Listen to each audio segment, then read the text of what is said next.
Hello बच्चों, welcome to my channel chemistry Ashram. हम लोग की यूवी स्पेक्ट्रोस्कोपी सीरीज को आगे बढ़ाते हुए नेक्स्ट हमारा लेक्चर स्टार्ट करते हैं, शिफ्ट्स ऑफ अब्जॉर्प्शन बैंड्स। ठीक है, इसका क्या मतलब है अब्जॉर्प्शन बैंड्स। वैसे तो इस अब्जॉर्प्शन बैंड के ऊपर एक पूरा वीडियो बनाऊंगी मैं, लेकिन हल्का सा अभी के लिए समझ लो कि अब्जॉर्प्शन बैंड क्या होते हैं। जैसे देखिए, ठीक है, ग्राफ जो मैंने आपको बताया था कि जिस भी मैटर की है, जिस भी हमको कंपाउंड की स्ट्रक्चर को आइडेंटिफाई करना है, उस पर हम क्या करते हैं, इलेक्ट्रोमैग्नेटिक रेडिएशन डालते हैं और उसके इंटरेक्शन के बाद में इन दोनों में इंटरेक्शन होती है और बाद में क्या जो रेडिएशंस निकलती हैं, ये जो रेडिएशंस निकली है इंटरेक्ट होके, ठीक है, वो ग्राफ पेपर पर क्या करेंगे, एक इस तरह का मैंने आपको बताया था कि अब्जॉर्प्शन इस तरह का जो हमें ग्राफ पेपर मिलेगा, ठीक है, ये इसको स्पेक्ट्रम भी बोलते हैं। तो इनको बोलते हैं बैंड। ये जो मैंने ना ये इस तरह की ये अब्जॉर्प्शन बैंड होती है। जैसे मैं एक ग्राफ बना रही हूँ, ठीक है, एक पीक में ले रही हूँ, इनमें से एक मैंने कोई भी ले ली, ठीक है। यहाँ तक तो समझ में आ गया होगा ना कि कैसे आया, इलेक्ट्रोमैग्नेटिक रेडिएशन की इंटरेक्शन के बाद में जो रेडिएशन निकली है इंटरेक्ट होकर के वो ग्राफ पेपर पर जब पड़ती है तो इस तरह का हमको ग्राफ मिलता है। ठीक है, तो इस तरह का मैंने एक कोई ग्राफ यहाँ से ले लिया है ना। ये ग्राफ होता है लैम्डा। लैम्डा जानते हैं आप, वेवलेंथ है, तरंगदैर्घ्य। ठीक है, हम यहाँ पर लैम्डा की बात कर रहे हैं यूवी स्पेक्ट्रोस्कोपी में कि जो कंपाउंड होता है वो इलेक्ट्रोमैग्नेटिक रेडिएशन को ऑब्जॉर्व करता है। ठीक है, तो उसकी लैम्डा क्या होती है, हम बार बार बात कर रहे हैं कि 50 to 400 यूवी की लैम्डा होती है, तरंगदैर्घ्य होती है, रेंज होती है ना, बार बार। तो वही लैम्डा है ये। और यहाँ पर एप्सिलॉन होता है। एप्सिलॉन, लैम्डा का मतलब तो आप समझ ही गए, वेवलेंथ, ठीक है, जिसकी हम बार बार बात कर रहे हैं यूवी स्पेक्ट्रोस्कोपी के अंदर। और ये होता है एप्सिलॉन, इसको इंटेंसिटी बोलते हैं। वैसे तो हमने बियर एंड लैम्बर्ट लॉ नहीं पढ़ा। बियर लैम्बर्ट लॉ में आपको एप्सिलॉन का पूरा मतलब समझ में आ जाएगा। ठीक है, अभी इसके लिए समझ लो, एप्सिलॉन मतलब होती है इंटेंसिटी। क्या होती है, इंटेंसिटी मीन्स इंटेंसिटी हिंदी में इसको बोलते हैं तीव्रता। क्या बोलते हैं, तीव्रता। तीव्रता का जैसे मैं आपको नॉर्मल लैंग्वेज में इंटेंसिटी का मतलब समझाऊं, जैसे अगर कलर है, मान लीजिए किसी का लाइट ग्रीन कलर है, मेरे पास कोई कलर है लाइट ग्रीन, ठीक है, अब वो क्या हुआ, लाइट से डार्क ग्रीन हो गया। कैसा हो गया, डार्क ग्रीन। तो इंटेंसिटी किसकी ज्यादा है, डार्क वाले की इंटेंसिटी ज्यादा है। डार्क का मतलब समझ गए, उसकी तीव्रता मतलब ज्यादा का मतलब क्या है, इंटेंसिटी को हिंदी में बोलते हैं तीव्रता। तीव्रता ज्यादा का मतलब क्या है, उसका गहरापन एक तरह से। ठीक है, तो डार्क हो गया, गहरा हो गया, तो इसकी तीव्रता या इंटेंसिटी ज्यादा हो गई। तो इंटेंसिटी का मतलब समझ गए होंगे आप। ठीक है, तो देखिए अब्जॉर्प्शन बैंड का मतलब समझा रही हूँ आपको। ये मैंने एक कोई भी ग्राफ ले लिया, ठीक है, ये ग्राफ जो होता है लैम्डा और एप्सिलॉन के बीच में होता है। लैम्डा तो आप जानती है वेवलेंथ, एप्सिलॉन मतलब इंटेंसिटी। ठीक है, अब देखिए जो पीक होती है, अब्जॉर्प्शन पीक। अब्जॉर्प्शन पीक, पहली चीज तो अब्जॉर्प्शन क्यों बोला, ये अब्जॉर्प्शन क्यों बोला, पहली चीज अब्जॉर्प्शन। आपको मैंने समझाया कि ये यूवी स्पेक्ट्रोस्कोपी कौन सी स्पेक्ट्रोस्कोपी का एग्जांपल है, अब्जॉर्प्शन ही अवशोषण स्पेक्ट्रोस्कोपी का। ठीक है, क्यों, क्योंकि इसके अंदर क्या होता है, इलेक्ट्रोमैग्नेटिक रेडिएशन अब्जॉर्ब होती है। ठीक है, अब्जॉर्ब होती है, इसी वजह से क्या बोला इनको, अब्जॉर्प्शन। ठीक है, ये अब्जॉर्प्शन का मतलब समझ रहे, अब बैंड का मतलब समझना है, ये बैंड होता है, ये बैंड। ठीक है, और ये जो ये है पीक है इस बैंड की, ये क्या है, पीक है। अब देखिए ये जो है, ये जो पीक का जो ये पॉइंट है, ये सबसे अपर वाला पॉइंट, इसको बोलते हैं lambda max. Lambda max, lambda max क्या है, जहां पर साई की वैल्यू, ये अब सॉरी साई नहीं, एप्सिलॉन, ये एप्सिलॉन है। एप्सिलॉन की वैल्यू सबसे ज्यादा कहां पर है, ये एप्सिलॉन की वैल्यू सबसे ज्यादा यहां पर है, एप्सिलॉन मैक्स सबसे ज्यादा। एप्सिलॉन की वैल्यू कहाँ है, ये सबसे ज्यादा एप्सिलॉन की वैल्यू। ठीक है, बाकी इधर तो इतनी वैल्यू है, इधर इतनी वैल्यू, सबसे ज्यादा वैल्यू एप्सिलॉन की कहाँ है, यहाँ पर है, इसको एप्सिलॉन मैक्स बोला। तो जिस वैल्यू पर लैम्डा की वैल्यू होती है उसको लैम्डा मैक्स बोलते हैं। अब एप्सिलॉन मैक्स की वैल्यू कौन सी है, ये वाली। तो इसकी जो इसके कॉरेस्पॉन्डेंस जो लैम्डा की वैल्यू होगी उसको बोलेंगे लैम्डा मैक्स। समझ में आ गई दो चीजें, लैम्डा मैक्स और एप्सिलॉन मैक्स। एप्सिलॉन मैक्स को देखो पहले, एप्सिलॉन मैक्स क्या होता है, जहां पर एप्सिलॉन की वैल्यू सबसे ज्यादा होती है उसको एप्सिलॉन मैक्स बोलते हैं। ठीक है, अब एप्सिलॉन मैक्स के कॉरेस्पॉन्डेंस लैम्डा की वैल्यू को क्या बोलेंगे, लैम्डा मैक्स। क्या बोलेंगे, लैम्डा। तो यहाँ पे इसके कॉरेस्पॉन्डेंस लैम्डा की वैल्यू ये सबसे ज्यादा, यहाँ पे इसको लैम्डा मैक्स बोला। समझ में आ गई बात। अब देखिए हमको बात करनी होती है लैम्डा मैक्स की और एप्सिलॉन मैक्स की, किसकी बात करनी है? जहां पर लैम्डा मैक्स का मतलब कि अगर इसको डेफिनेशन के रूप में समझे तो लैम्डा मैक्स क्या होता है? ऐसी लैम्डा की वैल्यू, लैम्डा की वो वैल्यू जहां पर साई की एप्सिलॉन की सबसे ज्यादा वैल्यू, लैम्डा की ऐसी वैल्यू जहां पर एप्सिलॉन की वैल्यू सबसे ज्यादा होती है, वो लैम्डा मैक्स कहलाती है। इस वैल्यू पर, ठीक है, यहाँ पर ग्राफ बना के देखा, प्लॉट करके मैंने नीचे डालकर देखा एक रेखा इस पर, तो यहाँ पर एप्सिलॉन की मैक्सिमम वैल्यू थी तो इसको बोला लैम्डा मैक्स। तो अब हमको आगे लैम्डा मैक्स और एप्सिलॉन मैक्स की ही बात करनी है बैंड के अंदर, समझ में आ गई? क्योंकि इनसे हमें मतलब नहीं है, ये इससे कोई मतलब नहीं है हमको। जो हमें ये जो स्ट्रक्चर हम फाइंड आउट करते हैं वो पीक से ही, इस पीक से ही फाइंड आउट करते हैं, समझ में आ गई बात? ठीक है, तो अब हम इस पीक पर क्या होती है, लैम्डा की भी मैक्सिमम वैल्यू होती है और एप्सिलॉन की भी मैक्सिमम वैल्यू होती है। तो बात करेंगे तो लैम्डा की बात नहीं करेंगे, लैम्डा मैक्स और एप्सिलॉन मैक्स की। समझ में आया यहाँ तक? अब देखिए, अभी तो मैंने समझा दिया अब्जॉर्प्शन बैंड का मतलब। अब देखो shift of absorption band. Shift मतलब शिफ्ट होना, खिसकना मतलब, अगर जैसे ये वैल्यू, ये जो ये पीक है या जो बैंड है वो अगर थोड़ी इधर साइड हो सकता है, इधर साइड खिसक जाए, ठीक है, पहले यहाँ थी तो थोड़ी इधर साइड खिसक गई तो शिफ्ट हो गई, तो इसी को बोलेंगे। या फिर हो सकता है नीचे शिफ्ट हो जाए थोड़ी सी, पहले इधर थी नीचे हो जाए थोड़ी सी, या फिर इधर साइड शिफ्ट हो जाए, ठीक है, तो उसको बोलेंगे शिफ्ट, ठीक है। यानी कि बैंड का इधर से उधर खिसकना, उसको बोलते हैं शिफ्ट ऑफ अब्जॉर्प्शन बैंड। क्या बोलते हैं? Shift of absorption band. अब ये जो अब्जॉर्प्शन बैंड है वो शिफ्ट क्यों होता है वो पढ़ना है आज हमें। अभी तो मतलब अब्जॉर्प्शन बैंड का मतलब समझाया, शिफ्ट का मतलब समझाया, अब ये अब्जॉर्प्शन बैंड क्यों शिफ्ट होता है वो देखेंगे हम। देखिए, मान लीजिए कोई भी मॉलिक्यूल है, जैसे बेंजीन ले लिया मैंने, ठीक है, बेंजीन लो, ठीक है, बेंजीन की वैल्यू मान लीजिए, इसकी बेंजीन की जो लैम्डा की वैल्यू है मान लीजिए 253 आ रही है, ठीक है, और अगर मैं इसमें CH3 ग्रुप ऐड करवा दूं, कौन सा ऐड करवा दूं? ग्रुप CH3 ग्रुप इसमें अगर ऐड करवा दूं तो ये क्या बन जाएगा? टॉल्यूइन बन जाएगा, ठीक है। इसकी वैल्यू मान लीजिए 261 nm, नैनोमीटर इसकी यूनिट है। अगर इसकी वैल्यू क्या आ रही है? 261 nm आ रही है, तो लैम्डा क्या होगी? बढ़ गई। समझ में आ गई यहाँ तक? तो लैम्डा बढ़ गई, इसका मतलब क्या हुआ कि अब्जॉर्प्शन बैंड क्या हो गया? शिफ्ट हो गया। किसकी तरफ? ज्यादा लैम्डा की तरफ, ठीक है। इसी को बोलेंगे शिफ्ट ऑफ अब्जॉर्प्शन बैंड। यानी कि किसी ग्रुप के ऐड करने से, किसी भी मॉलिक्यूल के अंदर, ये मॉलिक्यूल है, किसी भी मॉलिक्यूल के अंदर किसी ग्रुप को ऐड करने से, ये ग्रुप मैंने ऐड किया, किसी ग्रुप को ऐड करने से या तो लैम्डा बढ़ जाए या लैम्डा कम हो जाए, ठीक है, और या फिर लैम्डा मैक्स की बात करेंगे। मैंने पहले बोला था आपको लैम्डा मैक्स की बात करनी है अपने को। या तो लैम्डा मैक्स कम हो जाए या लैम्डा मैक्स बढ़ जाए, ठीक है, या एप्सिलॉन मैक्स, अभी थोड़ी देर पहले एप्सिलॉन बताया ना, एप्सिलॉन मैक्स क्या होता है? एप्सिलॉन मैक्स कम हो जाए या एप्सिलॉन मैक्स क्या हो जाए? बढ़ जाए। ये चार चीज हो जाए। कौन सी चार चीज? या तो लैम्डा मैक्स बढ़ जाए या लैम्डा मैक्स कम हो जाए या एप्सिलॉन मैक्स बढ़ जाए या एप्सिलॉन मैक्स कम हो जाए। अगर किसी ग्रुप के ऐड करने से ये चारों में से कोई भी एक चीज होती है तो उसको बोलते हैं शिफ्ट ऑफ अब्जॉर्प्शन बैंड। क्या बोलते हैं? Shift of absorption band. अब कैसे कैसे होती है तो वो देखेंगे हम, वहां से क्वेश्चन आता है, ये तो बस समझाने का है थोड़ा सा। There are 4 type of shift. कितने टाइप है शिफ्ट के? कितने टाइप है? 4 टाइप है, ठीक है। पहला शिफ्ट है, या फर्स्ट शिफ्ट का नाम है बैथोक्रोमिक शिफ्ट। बैथोक्रोमिक शिफ्ट कौन सा शिफ्ट है? Bathochromic shift. दूसरे शिफ्ट का नाम है हिप्सोक्रोमिक शिफ्ट। इसको इंग्लिश में याद करना, हिंदी मीडियम वाले बच्चे भी इसको इंग्लिश में याद करना क्योंकि इंग्लिश में ज्यादा इजी नेम है ये, ठीक है। Bathochromic shift. सेकंड क्या है? Hypsochromic shift.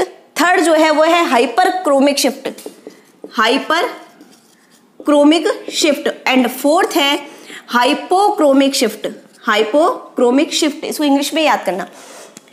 तो 4 तरह के शिफ्ट है हमारे पास जो कि अब्जॉर्प्शन बैंड को खिसका देते हैं, ठीक है।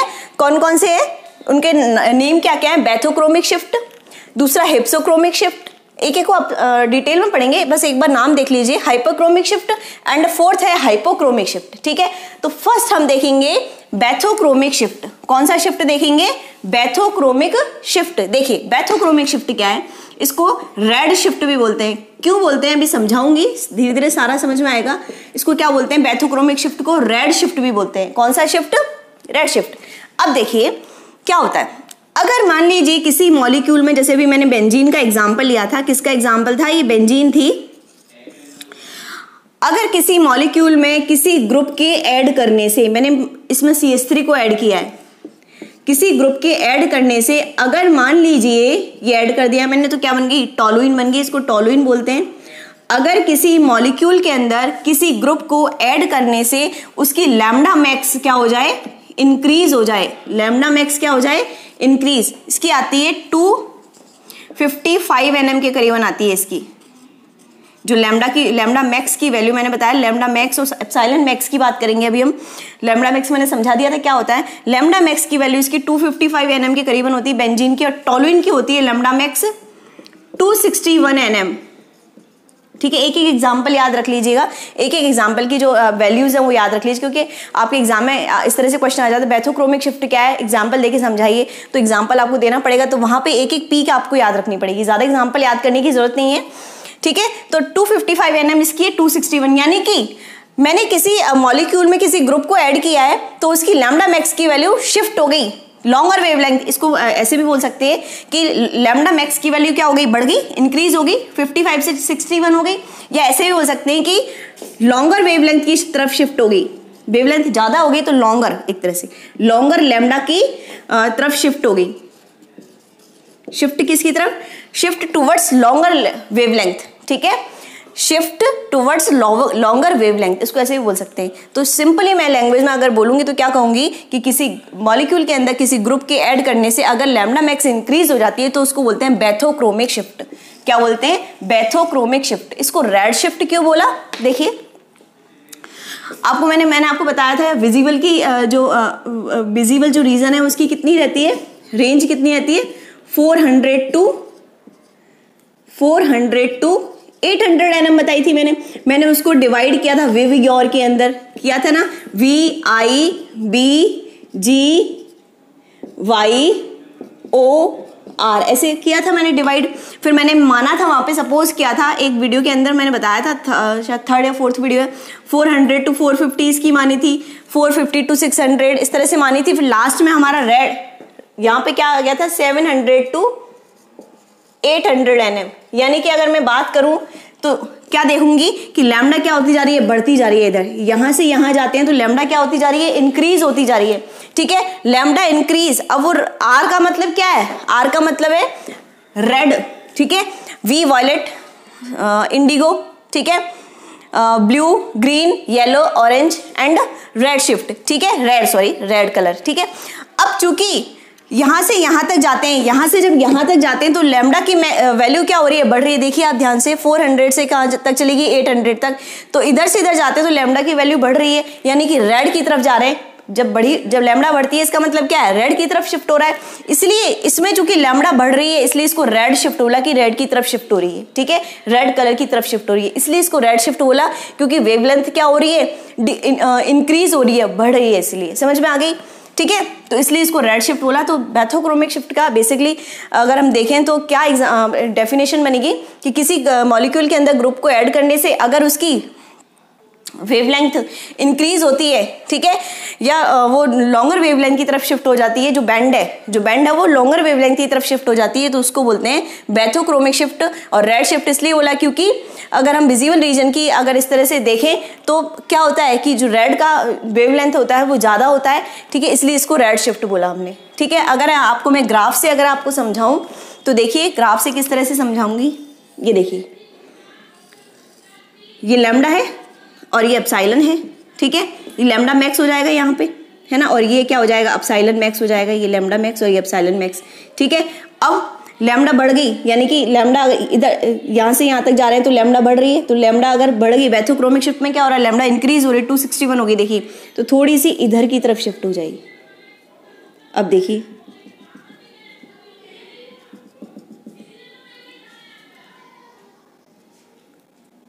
ये देखिए, साई मैक्स की वैल्यू तो वही है, एप्सिलॉन मैक्स की वैल्यू तो वही है, लेकिन लैम्डा देखो बढ़ गई। पहले यहां थी, इतनी थी लैम्डा, अब क्या हो गई, इतनी हो गई लैम्डा मैक्स। पहले लैम्डा मैक्स ये था। ठीक है, तो लैम्डा मैक्स की डेफिनेशन तो वही रही कि एप्सिलॉन मैक्स की वैल्यू जहाँ पर सॉरी एप्सिलॉन की वैल्यू जहाँ पर मैक्सिमम है, ठीक है, वही क्या कहलाती है, लैम्डा मैक्स कहलाती है। तो लैम्डा की वैल्यू देखो बढ़ गई, पहले कम थी, कम लैम्डा थी, अब लैम्डा मैक्स क्या है, ज़्यादा है। तो बैथोक्रोमिक शिफ्ट का ही आपको ग्राफ भी बनाना पड़ेगा। यहाँ पे आपको ये बताना, बस एग्जाम्पल देना, एक सॉरी पहले डेफिनेशन लिख देना, एक एग्जाम्पल दे देना ये वाला, और यहाँ पे क्या बना देना, ग्राफ बना देना, और उसको बोल देना रेड शिफ्ट क्यों कहते हैं। समझ में आ गई बात। अब देखिए, अगर मान लीजिए मैंने आपको एक एग्जाम्पल और बताया था मैंने वहाँ पे वीडियोस में पुराने में, कि जो एथीन होती है उसकी वेवलेंथ हमें कितनी मिलती है, 165 nm, और ब्यूटाडाइईन इसकी वेवलेंथ मिलती है 217 nm, और हेक्साट्राइईन 1 2 3 4 5 और 6 इसकी मिलती है 265 nm। मैंने बताया था ना एग्जाम्पल, यानी कि मैं कह सकती हूँ, मैंने आपको वहां बताया था कॉन्जुगेशन जब इंक्रीज होता है, कॉन्जुगेशन जब इंक्रीज होता है, कॉन्जुगेशन इंक्रीजेस, मैंने बताया था वहां पे वेवलेंथ जो होती है वो लैम्डा मैक्स जो होती है वो भी क्या होती है, इंक्रीज होती है। क्या होती है, इंक्रीज होती है। तो मैं ये भी कह सकती हूँ कि जो बैथोक्रोमिक शिफ्ट है वो कॉन्जुगेशन बढ़ाने से भी होता है। अगर मैं किसी मॉलिक्यूल में कॉन्जुगेशन बढ़ा दूंगी तो उसकी लैम्डा की वैल्यू भी क्या हो जाएगी, बढ़ जाएगी। इसका मतलब ये भी क्या हो गया, बैथोक्रोमिक शिफ्ट हो गया। तो बैथोक्रोमिक शिफ्ट अभी तक हमने किस किस से पढ़ा, किसी ग्रुप को ऐड करने से, ठीक है। वो ग्रुप मोस्टली क्या होता है, जैसे अभी तो मैंने CH3 का ऐड किया था, लेकिन ज्यादातर ऑक्सोक्रोम होते हैं, ऑक्सोक्रोम यानी कि N2 सिग्मा स्टार वाले। जैसे OH को ऐड कर दो तो भी रेड शिफ्ट होगा, है ना। NH2OH को ऐड कर दो तो भी तुम्हारा रेड शिफ्ट होगा, NH2 को ऐड करोगे तो भी रेड शिफ्ट होगा। सब में N2 सिग्मा स्टार है, ट्रांजिशन देखिए, N2 सिग्मा स्टार ट्रांजिशन, सब में N2 सिग्मा स्टार। दूसरा एक तो एग्जांपल क्या हो गया, अब तुम कहोगे मुझे कैसे पता चलेगा कौन से ग्रुप को ऐड करने से रेड शिफ्ट होता है, तो देख लीजिए, एक तो सारे के सारे ऑक्सोक्रोम, मोस्टली एक आदि कोई एक्सेप्शनल केस होगा, सारे के सारे ऑक्सोक्रोम जो होते हैं वो सारे के सारे ऑक्सोक्रोम जो होते हैं उनको लगाने से हमारा क्या होता है, रेड शिफ्ट होता है। और ऑक्सोक्रोम का मतलब मैंने समझा दिया, तो कौन से ऑक्सोक्रोम होते हैं वो एग्जांपल आप समझ ही जाओगे। दूसरी चीज मैंने बता दिया, कॉन्जुगेशन बढ़ाने से, अगर कॉन्जुगेशन को इंक्रीज करोगे आप तो भी आपकी लैम्डा मैक्स की वैल्यू क्या होगी, इंक्रीज होगी, और बैथोक्रोमिक शिफ्ट होगा, ठीक है। तीसरी चीज, कल के वीडियो में मैंने बताया था कि सॉल्वेंट की पोलैरिटी को चेंज कर दे। किसको, सॉल्वेंट की पोलैरिटी को चेंज कर दे। जैसे मान लीजिए मैंने आपको कल ही एक एग्जांपल दिया था, ये एसीटोन वाला, वहां पे सॉल्वेंट के बारे में मैंने पूरा बताया था आपको। अगर इसका हेक्सेन में मैं अगर ये एसीटोन है, ठीक है, एसीटोन है ये, है ना, मैं एक बार तो एसीटोन को हेक्सेन में डाल देती हूँ, विलायक के रूप में, सॉल्वेंट के रूप में हेक्सेन लेती हूँ, और एक बार सॉल्वेंट के रूप मैंने एल्कोहल ले लिया। क्या ले लिया, एल्कोहल ले लिया, ठीक है। ये एसीटोन है, इसकी स्ट्रक्चर मुझे आइडेंटिफाई करनी, एक बार मैं सॉल्वेंट के रूप में ये ले रही हूँ और एक बार सॉल्वेंट के रूप में ये ले रही हूँ, ठीक है। ये हमारा पोलर है और ये हमारा नॉन पोलर है। तो ध्यान दीजिएगा, जब हेक्सेन के साथ इसका ग्राफ लेते हैं तो हेक्सेन के साथ इसका आता है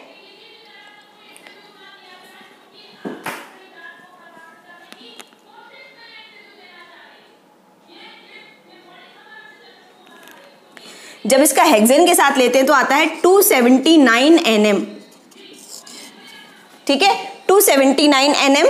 और जब इसका एल्कोहल के साथ लेते हैं तो आता है 272 nm, ठीक है। यानी कि मैं कह सकती हूं कि अगर पोलैरिटी आप चेंज कर दीजिएगा, कल के वीडियो में मैंने आपको समझाया था पोलैरिटी का पूरा मतलब, N2 सिग्मा स्टार ट्रांजिशन के लिए अगर पोलैरिटी को आप कम कर दें, ये पोलर कंपाउंड है और ये नॉन पोलर सॉल्वेंट है, तो पोलैरिटी को अगर आप कम कर दें तो भी बैथोक्रोमिक शिफ्ट होता है हमारा।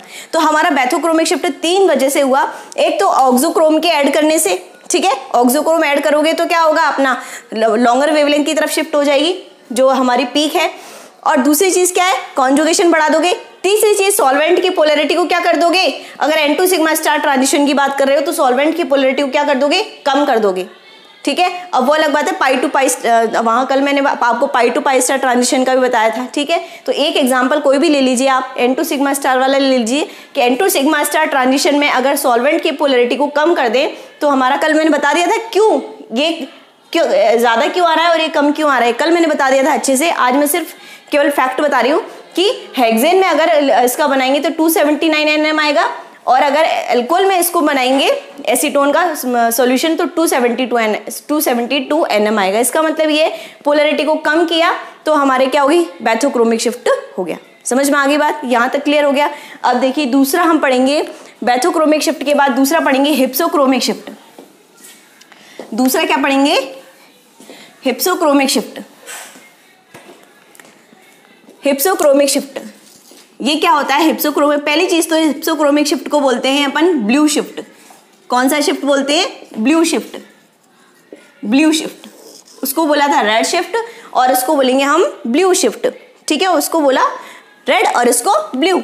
अब देखिए ये क्या होता है, देखिए आप देखो, अगर किसी ग्रुप के ऐड करने से, ठीक है, अगर हमारी जो वेवलेंथ है वो डिक्रीज हो जाती है, डिक्रीज हो जाए, अगर किसी ग्रुप को ऐड करने से अगर हमारी वेवलेंथ जो होती है वो डिक्रीज हो जाती है तो वो उसको बोलेंगे हिप्सोक्रोमिक शिफ्ट, ठीक है। जैसे मान लीजिए ये एनिलीन ले रही हूं मैं, इसको HCl में डाल रही हूं, HCl में डाल रही हूं, ठीक है। तो एनिलीन क्या करेगा, ये आपको समझाने की जरूरत नहीं है, आप काफी पढ़कर आ चुके हैं, ठीक है। H+ होता है और Cl- होता है, तो ये H, इस पर इलेक्ट्रॉन की कमी है, इलेक्ट्रॉन डेफिशिएंट है, यहाँ पर इलेक्ट्रॉन है, तो ये फटाफट से यहाँ से इलेक्ट्रॉन ले लेगा इस तरह से, और क्या बन जाएगा तुम्हारा NH3, ये H इस पे जुड़ जाएगा नाइट्रोजन पर, और चूंकि नाइट्रोजन के लोन पेयर चले गए, ठीक है, काम आ गए इसके, तो यहाँ पर कौन सा चार्ज आ जाएगा? Positive charge, NH3 positive, anilinium बोलते हैं इसको, ठीक है। तो अब HCl जब मैंने जब इसमें एनिलीन को HCl में डाला तो जो H+ जो है वो इसमें ऐड हुआ, ठीक है। ये वाला ग्रुप जब ऐड हुआ, ये बना, तो हमारी जो वेवलेंथ होती है वो कम हो जाती है। क्या हो जाती है? वेवलेंथ कम हो जाती है, ठीक है। कितनी हो गई? 280 nm थी इसकी, और इसकी 253 nm रह गई। समझ में आ गया? तो किसी ग्रुप को ऐड करने से अगर वेवलेंथ कम हो जाती है तो उसको बोलते हैं हिप्सोक्रोमिक शिफ्ट। क्या बोलते हैं? अब ब्लू शिफ्ट क्यों बोला? मैंने बताया था VIBG/OR, है ना, B से यहाँ पे ब्लू आता है, ठीक है। तो चूंकि वेवलेंथ कम की तरफ शिफ्ट हुई, अधिक ज्यादा की तरफ शिफ्ट हुई, तब तो उसको रेड शिफ्ट बोल दिया, ठीक है, और कम की तरफ शिफ्ट हो गई तो उसको क्या बोल दिया? ब्लू शिफ्ट बोल दिया। इसलिए ब्लू शिफ्ट बोला क्योंकि कम वेवलेंथ की तरफ इधर जो लैम्डा हमारी वो शिफ्ट हो गई, इधर शिफ्ट हुई है, इसलिए क्या बोला? इधर, इसलिए बोला इसको ब्लू शिफ्ट। समझ में आ गई बात? एक चीज और मैं अगर बता दूं, अगर मान लिया, अभी थोड़ी देर पहले मैंने बताया था, कॉन्जुगेशन अगर मैं कम कर दूं, जैसे मान लीजिए मेरे पास ब्यूटाडाइईन है, क्या है? ब्यूटाडाइईन है, ठीक है। अब ब्यूटाडाइईन में से मान लीजिए मैं इसका हटा दूं डबल बॉन्ड, कॉन्जुगेशन को हटा दूं, ठीक है। कॉन्जुगेशन का मतलब मैंने समझा चुकी हूँ, कॉन्जुगेशन को हटा दूं तब भी क्या हो जाएगा? जैसे मैंने बताया था एथीन का, बताया था एग्जाम्पल, एथीन की आती है 165 nm और इसकी 217 nm। तो जैसे ही मैंने कॉन्जुगेशन कम किया, कौन सा शिफ्ट हो गया? हिप्सोक्रोमिक शिफ्ट, ठीक है। तो हिप्सोक्रोमिक शिफ्ट दो वजह से होता है, एक तो कॉन्जुगेशन कम करने से, ठीक है। वैसे तो यहाँ पे भी देखो, अगर बात करें, देखो lone pair single bond double bond, lone pair double bond का कॉन्जुगेशन था, जो यहाँ पर हमारा क्या है वो खत्म हो गया, वो लोन पेयर डबल बॉन्ड का कॉन्जुगेशन यहाँ पर खत्म हो गया, लोन पेयर चले गए, इसलिए इसी वजह से यहाँ पर क्या, कौन सा शिफ्ट हुआ था? Blue shift. तो ब्लू शिफ्ट हमारा दो वजह से हो गया, एक तो कॉन्जुगेशन को कम करने से या कॉन्जुगेशन को खत्म करने से, दूसरा किसी भी ऐसे ग्रुप के ऐड करने से जो कि उसके कॉन्जुगेशन को कम कर रहा है। समझ में आ गई बात? तो ये हमारा ब्लू शिफ्ट हो गया। अगर मैं इसका डायग्राम बनाती हूँ तो देखिए डायग्राम, ये लैम्डा है, ये एप्सिलॉन है, ठीक है, ये देखिए, है ना, ये हमारी पहले की शिफ्ट है, ये एनिलीन की है, ठीक है। जैसे ही मैंने HCl ऐड किया तो क्या बन गया? NH3+ बन गया, तो क्या हो गया हमारा? ये हो गया। तो हमारी क्या हो गई? इधर की तरफ शिफ्ट हो गई। पहले हमारा एनिलीन का ये वाला था और ये किसका है? NH3+ का है, ठीक है। तो ये इधर शिफ्ट हो गया, इसको बोलेंगे ब्लू शिफ्ट। कौन सा शिफ्ट बोलेंगे? Blue shift. ये हो गया ब्लू शिफ्ट, वो पहले वाला रेड शिफ्ट था, ये ब्लू शिफ्ट है, ठीक है। तो ये दो हो गया, एक तो हमारा बैथोक्रोमिक शिफ्ट हो गया, एक हिप्सोक्रोमिक शिफ्ट हो गया। अब पढ़ेंगे हाइपरक्रोमिक शिफ्ट, ठीक है। कौन सा शिफ्ट पढ़ोगे अब? Hyperchromic shift. अभी तक लैम्डा की बात कर रहे थे, अब एप्सिलॉन की बात करेंगे, यानी इंटेंसिटी की बात करेंगे। हाइपरक्रोमिक शिफ्ट में किसकी बात करेंगे?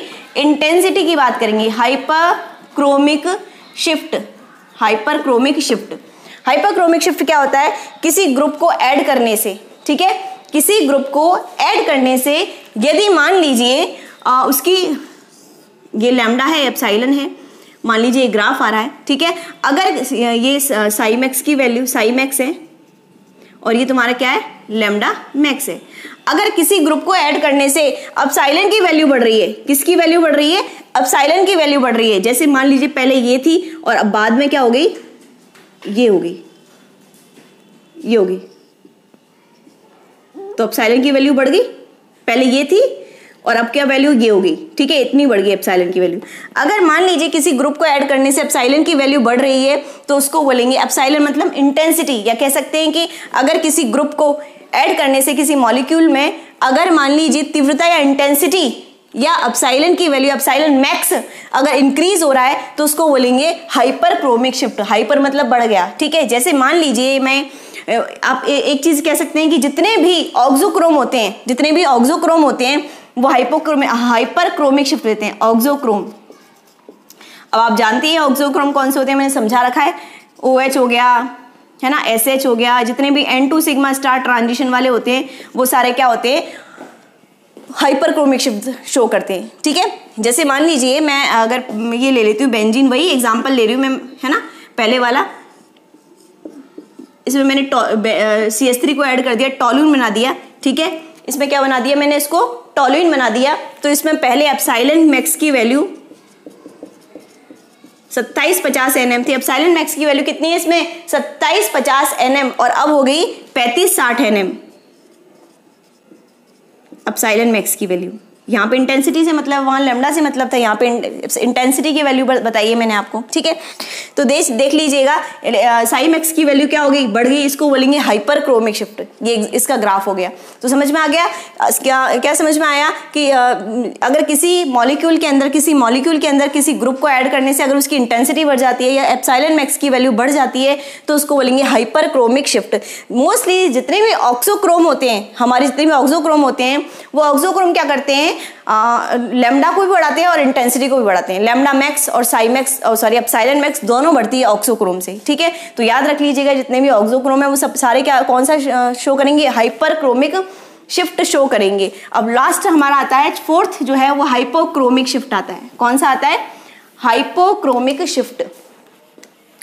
फोर्थ है हमारा हाइपोक्रोमिक शिफ्ट। हाइपोक्रोमिक शिफ्ट क्या है, अगर किसी वजह से या किसी ग्रुप को ऐड करने से अगर एप्सिलॉन मैक्स की वैल्यू किसी ग्रुप को ऐड करने से, ये लैम्डा है, ये लैम्डा मैक्स है और ये एप्सिलॉन मैक्स है और ये एप्सिलॉन की वैल्यू, अगर किसी ग्रुप को ऐड करने से अगर मान लीजिए इसकी वैल्यू एप्सिलॉन मैक्स की वैल्यू कम हो जाती है, पहले इतनी वैल्यू थी अब इतनी रह गई, अगर कम हो जाती है तो उसको बोलते हैं हाइपोक्रोमिक शिफ्ट। किसी ग्रुप को ऐड करने से अगर एप्सिलॉन मैक्स की वैल्यू कम हो जाती है तो उसको क्या बोलेंगे, हाइपोक्रोमिक शिफ्ट बोलेंगे। मोस्टली कब होता है ये, किसी ग्रुप में तनाव उत्पन्न करने से, स्ट्रेन या तनाव उत्पन्न करने से होता है, तनाव या स्ट्रेन उत्पन्न करने से होता है, ठीक है, ये हाइपोक्रोमिक शिफ्ट। जैसे मान लीजिए मैं एक एग्जांपल ले रही हूं आपको, इधर एग्जाम्पल लिखती हूँ। ये मान लीजिए बाइफिनाइल है, बाइफिनाइल का स्ट्रक्चर सभी जानते हैं, 2 फिनाइल को जोड़ दिया तो बाइफिनाइल बन गया। ये बाइफिनाइल है, वैसे ही इसमें दोनों बड़े बड़े ग्रुप पास में, ठीक है, और अगर मैंने इसमें CH3 ग्रुप और जोड़ दिए पास में तो तनाव उत्पन्न हो गया, रिपल्शन हो गया दोनों के बीच में ग्रुप्स की। यहाँ पे मैंने क्या जोड़ दिया, CH3 जोड़ दिया, एक भी जोड़ सकती हूँ, 2 भी जोड़ सकती हूँ।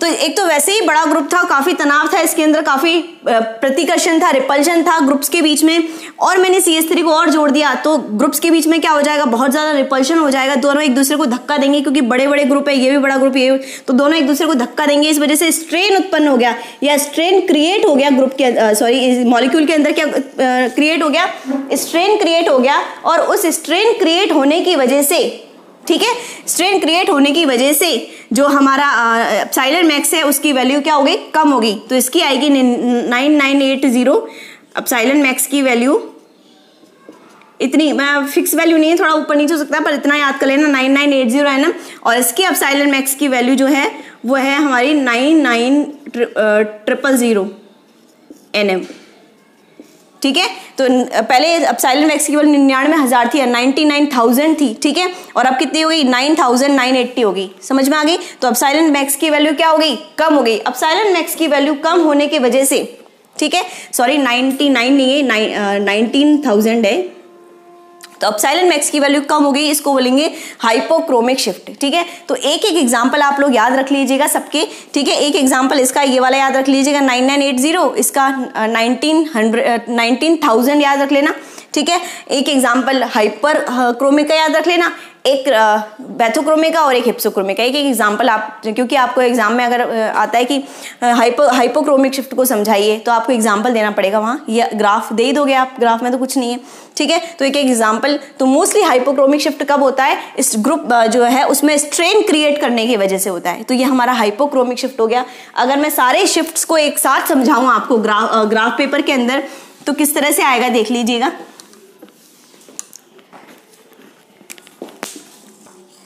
ये लैम्डा है, ये एप्सिलॉन है, ठीक है। ये मेन जो है हमारा ग्राफ है, ठीक है। अब्जॉर्प्शन बैंड बोलते हैं इसको।